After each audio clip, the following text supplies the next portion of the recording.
Indian railway की एक दिन की कमाई सुनकर आपके होश उड़ जाएंगे। और कैसे एक नाव चलाने वाले परिवार ने 45 दिनों में 30 करोड़ कमाए, और एक ऐसी जगह जहां के लोग आज भी 100 साल से ज्यादा जीते हैं। और क्या आपने 1 करोड़ 35 लाख किलो वाली बड़ी सी मशीन देखी है? वीडियो काफी मजेदार होने वाली है, तो वीडियो को एंड तक जरूर देखना। नंबर 1, जब हम भारत की आजादी की बात करते हैं तो सबसे पहले 15 अगस्त 1947 याद आता है। लेकिन क्या हो अगर मैं कहूँ कि एक शहर इससे 5 साल पहले ही अंग्रेजों को भगा दिए थे। साल 1942 में जब महात्मा गांधी ने भारत छोड़ो आंदोलन शुरू किया था, तब पूरे देश में आजादी की आग भड़क उठी थी। लेकिन उत्तर प्रदेश के बलिया वालों में सीधा ज्वालामुखी फूट गई। 19 अगस्त 1942 को बलिया के वीरों ने अंग्रेजों के सरकारी दफ्तरों पर कब्जा कर लिया, जेल के दरवाजे तोड़ दिए, कैदियों को आजाद कर दिया और सभी जगह तिरंगा लहरा दिया। इस क्रांति के हीरो थे चिट्टू पांडे। इन्हें बलिया का गांधी भी कहा जाता है। लेकिन अंग्रेज इतनी आसानी से हार नहीं मानने वाले थे। कुछ ही दिनों बाद ब्रिटिश फौज ने हमला बोल दिया और बलिया पर फिर से अंग्रेजों का कब्जा हो गया। नंबर 2, क्या होगा अगर बिजली के खंभे सिर्फ लोहे की रॉड से नहीं बल्कि इंसानों जैसी आकृति में नजर आने लगे?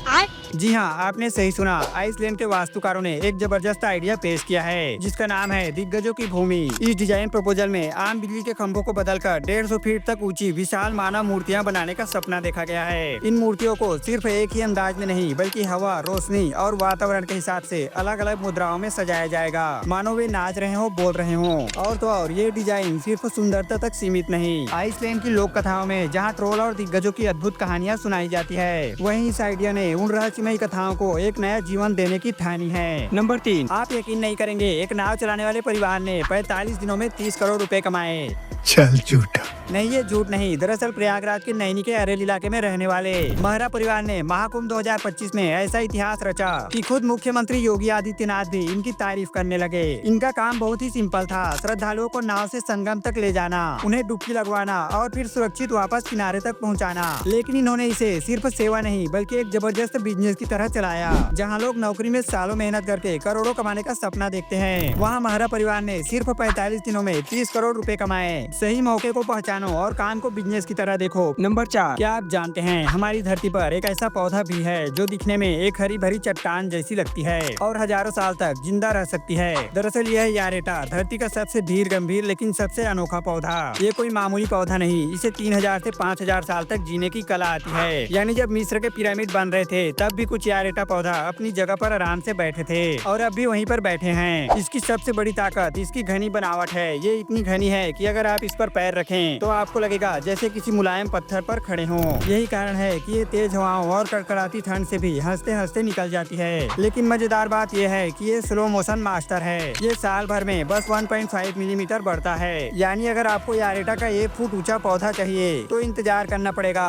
पूरे 500 साल तक। नंबर 5, दुनिया में अजीबोगरीब चीजों की कमी नहीं, लेकिन आज मैं आपको अजीबोगरीब फूल दिखाने वाला हूँ। यह है बंदर जैसा दिखाई देने वाला फूल। इसे मंकी ऑर्चिड कहते हैं। इसका वैज्ञानिक नाम ड्रैकुला सीमिया है। ये इक्वाडोर और पेरू के ऊंचाई वाले बादली जंगलों में पाया जाता है। ये फूल समुद्र तल से लगभग 1000 से 2000 मीटर की ऊंचाई पर उगता है, जहाँ धुंध और नमी हमेशा बनी रहती है। इस फूल की सबसे अनोखी बात यह है कि जब इसे ध्यान से देखा जाए तो इसका आकार एक छोटे बंदर के चेहरे जैसा दिखाई देता है। इतना ही नहीं, इसकी खुशबू भी बेहद खास होती है। ये पके हुए संतरे जैसा मीठी महक देता है। लेकिन ये फूल बहुत ही रेयर है। इसे प्राकृतिक वातावरण में खिलते हुए देखना किसी चमत्कार से कम नहीं। नंबर 6, अगर आपको दुनिया का सबसे बड़ा जीवित पौधा कोई बड़ा सा पेड़ लगता है तो आप गलत हो, क्योंकि ये कोई पेड़ नहीं बल्कि एक फंगस है जिसका नाम आर्मिलारिया ओस्टोया है। ये बड़ा सा फंगस अमेरिका के ओरेगन राज्य के जंगलों में 2400 एकड़ में फैला हुआ है। इसे देखकर आपके होश उड़ जाएंगे, क्योंकि ये जमीन के नीचे फैला है और पेड़ों की जड़ों में परजीवी की तरह रहते हैं। वैज्ञानिकों के अनुसार ये लगभग 2500 से 8500 साल पुराना है, यानी ये हमसे भी पहले से है। हालांकि ये फंगस पेड़ों के लिए अच्छा नहीं होता,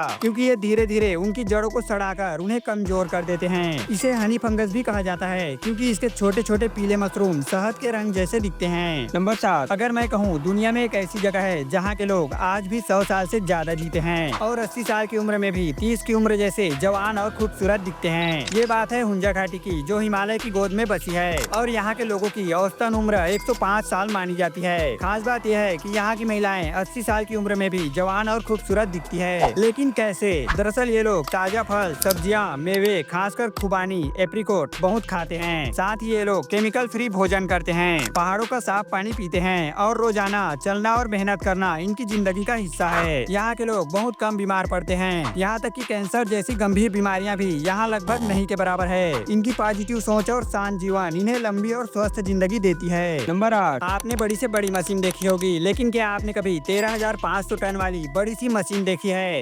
ये है बेगर 288। ये कोई आम मशीन नहीं, बल्कि दुनिया की सबसे बड़ी इंसानों द्वारा बनाई गई खनन मशीन है। इसका वजन लगभग 13,500 टन है, यानी लगभग 2600 हाथियों के बराबर। और ये मशीन लगभग 96 मीटर ऊंची और 225 मीटर लंबी है। इस मशीन को अगर जमीन पर खड़ा कर दिया जाए तो ये स्टैचू ऑफ लिबर्टी से भी ऊंची दिखेगी। इसके सामने लगे बड़े बड़े पहिए हर दिन लगभग 2,40,000 टन तक मिट्टी और चट्टानों को हटा सकती है। और मजेदार बात यह है कि ये मशीन धीरे धीरे चलती भी है। हालांकि इसकी स्पीड बहुत ज्यादा नहीं, बस 10 मीटर प्रति मिनट है, लेकिन जब इतनी बड़ी मशीन चले तो नजारा देखने लायक होता है। नंबर 9, अगर आपको जलेबी पसंद है तो ये वीडियो आपके लिए, क्योंकि आज मैं आपको एक 18 किलो की जलेबी दिखाने वाला हूँ। ये बड़ी सी जलेबी बनाई गई थी मुंबई के संस्कृति रेस्टोरेंट में। इस जलेबी की साइज किसी अजूबे से कम नहीं, ये 9 फीट डायमीटर वाली जलेबी थी और इसे बनाने में 12 शेफ की टीम ने लगातार 3 घंटे 53 मिनट मेहनत की। लेकिन सबसे मजेदार बात यह है कि इसे बनाने में इतना टाइम लगा, लेकिन खाने में सिर्फ 40 मिनट। हाँ भाई, सिर्फ 40 मिनट में इस जलेबी को पूरा खा गए। इसे बनाने के लिए 100 दिन की प्रैक्टिस, 20 घंटे की रोजाना की मेहनत, 1000 लीटर चाशनी और 3500 किलो घी यूज किया गया था। 18 किलो की इस जलेबी का नाम Guinness book of world record में भी लिखा जा चुका है। अगर तुम जलेबी दीवाने हो तो एक लाइक सब्सक्राइब इस जलेबी के नाम। नंबर 10, इंडियन रेलवे हर दिन इतनी ज्यादा कमाई करती है कि अगर वो चाहे तो हर 3 घंटे में एक नया चमचमाता एसी कोच जोड़ सकता है और सिर्फ 1.5 घंटे में एक नया जनरल कोच। दरअसल इंडियन रेलवे सिर्फ हमारे टिकट से पैसे नहीं कमाती, बल्कि मालगाड़ियों, प्लेटफॉर्म टिकट, विज्ञापन और खाना पीना, चाय नाश्ता जैसी सेवाओं से भी जबरदस्त कमाई करती है। इंडियन रेलवे हर दिन लगभग 658 करोड़ रुपए कमाती है और इंडियन रेलवे को एक एसी कोच बनाने में करीब 2 करोड़ लगते हैं। वहीं एक जनरल कोच बनाने में 1 करोड़। इंडिया में हर दिन लगभग 2 करोड़ 30 लाख से भी ज्यादा लोग ट्रेन में सफर करते हैं। इतनी तो कुछ देशों की कुल आबादी है। आपने ट्रेन के कौन कौन से डिब्बों में सफर किया है? कमेंट करके जरूर बताना।